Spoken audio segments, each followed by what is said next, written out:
আসসালামু আলাইকুম। আজকে আমি যে ডিমটা দেখাবো মাত্র দেখা গেছে যে আপনারা দেখতে পাবেন। এই ডিমের সাথে ছোট ডিমটা কই? এই যে এই যে দাঁড়াও।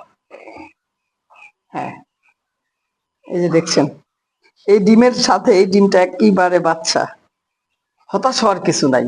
সেটা হয়তো আজকে এত ছোট ডিম দিছে, কিন্তু কালকে মাশাআল্লাহ এরকমই একটা ডিম দিবে। ঠিক আছে, এরকম কোয়েল পাখি একটা ডিম দিবে। হতাশ হওয়ার কিছু নাই। মাশাআল্লাহ। হ্যাঁ, প্রথম ডিম আমার কয়েকটা ডিম এত ছোট ছোট আসছে, কিন্তু সেগুলো এখন ভালো ডিম দিচ্ছে মাশাআল্লাহ দিলে। একটা বিষয় হচ্ছে, কোয়েল পাখি যখন একটা ডিম পারে, সেই ডিম আসার পরই কয়েক ঘন্টা পরে আরেকটা ডিম প্রসেসিং হতে থাকে। এটা আমি একটা কোয়েল পাখিকে ধরে, সেই কোয়েল পাখিকে আমি এটা করছিলাম, মানে একাধিক এক রাতে রাখছি, পরের রাতে আবার দেখছি যে আবার তার বাসাতে ডিম চলে আসছে। এখন সেই ডিমটা পারবে, সেই পদ্ধতিতে চলে আসছে। ওই আর কি। আল্লাহর কি জিনি, আল্লাহর কি পদ্ধতি, মাশাআল্লাহ। আল্লাহ তাআলা কি সুন্দর করে সৃষ্টি করছে সবকিছু।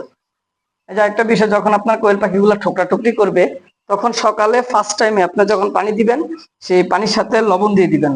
মানে সামান্য লবণ দিবেন, আপনি একটু জিহ্বাতে লাগায় দেখবেন যে লবণ হয়েছে কিনা। তারপরে খাওয়া দিবেন। আর সাথে হচ্ছে যে এই নিম পাতা দিবেন। এই যে নিম পাতাটা আমি দিছিলাম আজকে সকালে, ঠোকরা মশলা দিলে একদম ছিলাবিলা বানায় লাইছে। ঠিক আছে, এই নিম পাতা দিবেন যেন কোনো প্রবলেম না হয়। ওরা প্রচুর ঠোকরা টুকরি করে। এই যে এখানে যে পাখিগুলা দেখছেন, এই পাখিগুলা প্রতিটা পাখি আমার অসুস্থ পাখি। মাশাআল্লাহ, এগুলোর থেকেও আমি ভালো ডিম পাইতেছি আলহামদুলিল্লাহ। এগুলো হচ্ছে প্রতিটা পাখি হচ্ছে ছিলা, এই যে নিচে রাখছে যেগুলো, এক একটা কর্নারে কর্নারে আছে। এগুলো হচ্ছে আহ, পিছন দিয়া ফুটা, মাথা ফুটা, বা ডানা ভাঙ্গা গেছে গা, পিঠ ছিলা ফালাইছে, তারপরে মাশাআল্লাহ এগুলো আমাকে ডিম দিচ্ছে।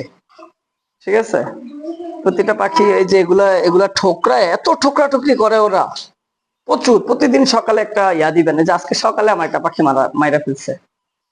তবুও আমার আফসোস লাগে না, যখন এই যে এত বড় বড় সফল আসে। ঠিক আছে, যখন হাতের নাগালে সফল ধরা দেয়, তখন কষ্টটা লাগে না। কষ্ট করতে থাকেন, সফল একদিন হবেই আপনার ইনশাল্লাহ। কষ্টের পরই হচ্ছে সফলতা পাওয়া যায়। মানুষের জীবনে বুদ্ধি, কষ্ট, আর সামথিং টাকা শুরু করার জন্য, যদি এই তিনটা জিনিস থাকে, সর্বপ্রথম হচ্ছে পরিশ্রমিক হতে হবে। যদি আপনার পরিশ্রমিক না হন, আপনার কোটি কোটি টাকা আছে, ধ্বংস হয়ে যাবে। যদি আপনি পরিশ্রমিক না হন, আপনি কখনোই উঠতে পারবেন না। যদি আপনি পরিশ্রমিক না হন, কখনোই সফলতার মুখ দেখতে পাবেন না। ঠিক আছে, পরিশ্রমের মাঝেই একটু বুদ্ধি লাগবে। মানুষ উঠা ক্ষেত্রে বুদ্ধিটা আর হচ্ছে পরিশ্রম, এই দুইটা ইম্পর্টেন্ট। আমার জন্য সবাই দোয়া করবেন। আসসালামু আলাইকুম রহমতুল্লাহ।